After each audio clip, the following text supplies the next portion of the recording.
Eh bien salut à tous, la gamin, c'est Rakek, j'espère que vous allez bien. En tout cas moi pour ma part je reste toujours Panzai les amis. Donc aujourd'hui toute nouvelle vidéo Break Manga les gars. Et aujourd'hui on se retrouve avec Aka Mega Kill. Mais on se retrouve juste après l'intro, allez c'est parti.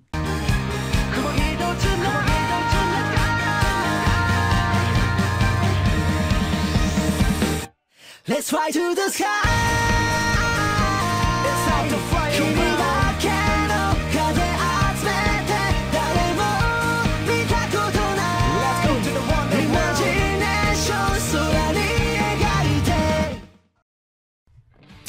Et donc aujourd'hui on se retrouve avec Red Eight Swords, ou autrement dit Aka Mega Kill, est une série de mangas écrite par Takahiro et illustrée par Tetsuya Tashiro. Elle est prépubliée depuis mars 2010 dans le magazine Gang Joker de Square Enix et a été compilée en 11 volumes en décembre 2014. La version française a été publiée par Kurokawa depuis septembre 2014. Alors le genre de ce manga est un action, science fantasy et tragédie, et la cible de ce manga est bien entendu un shonen. Tatsumi est un combattant qui part pour la capitale à la recherche d'un moyen de gagner de l'argent pour aider son village pauvre. Après avoir été victime d'un vol par une femme et avoir perdu tout son argent, Tatsumi est pris en charge par une noble aristocrate du nom d'Aria. La nuit suivante, le manoir d'Aria est attaqué par un groupe d'assassins connu sous le nom de Night Raid. Alors que Tatsumi tente de défendre Aria de l'assassin Akame, un autre membre du groupe met fin au combat.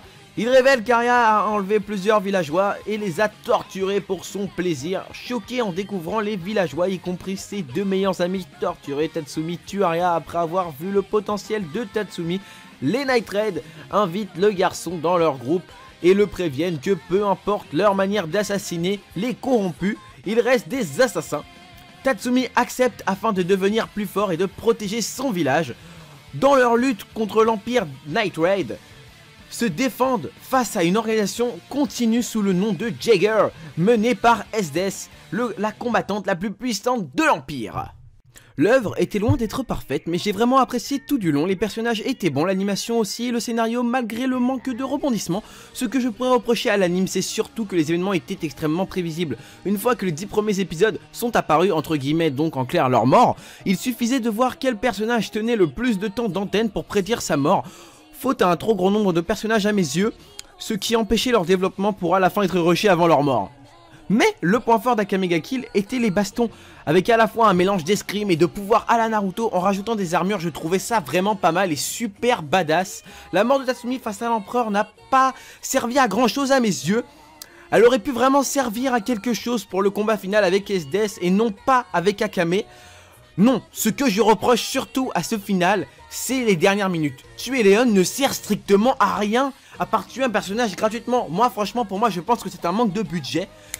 C'est dommage de finir si brutalement l'anime alors qu'il semblait être promis à encore autant d'épisodes. Enfin bref, saviez-vous qu'il allait avoir une suite? Une série dérivée basée sur le passé d'Akame. Aka Mega Kill 0 est prépublié depuis octobre 2013 dans le magazine Monty Big Gang de Square Enix, une adaptation de la série principale en série télévisée d'animation produite par le studio White Fox et diffusée entre juillet et décembre 2014 dans le pays francophone. Elle est diffusée en simulcast par Anime Digital Network et distribuée en version physique par Kazé. En gros, pour résumer, Aka Mega Kill est le genre d'anime où le scénario m'indiffère à partir du moment où il m'offre de bonnes bastons. L'anime aurait pu facilement être meilleur, mais il reste bon. Franchement, je vous conseille vraiment ce manga ou cet animé, mais je vous conseille vraiment plus l'animé parce que je trouve ça mieux. Je trouve que c'est beaucoup mieux fait. Et on se retrouve juste après pour les notes de ce manga.